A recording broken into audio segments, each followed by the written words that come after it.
Sasa hivi ni mwezi wa 10. Tunamaanisha kwamba sasa hivi ni 75% ya mwaka 2025 umeisha.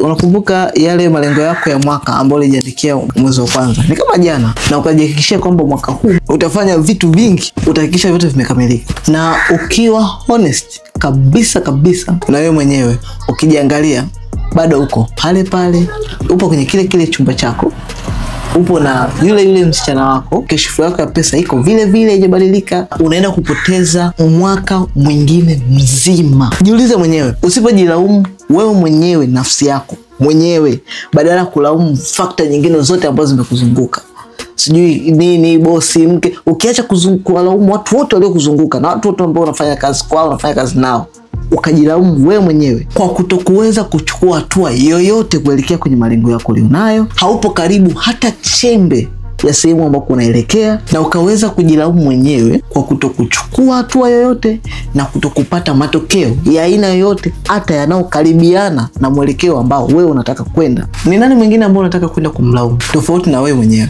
Sekunde ambayo utaamua kusema kwamba hii ni tatizo langu na kwa 100% hii ni changamoto yangu mwenyewe, it will change and it will fix everything. Na hapo ndipo utakapokuwa mwanzo mpya juu ya kila kitu ambacho unatamani kufuata.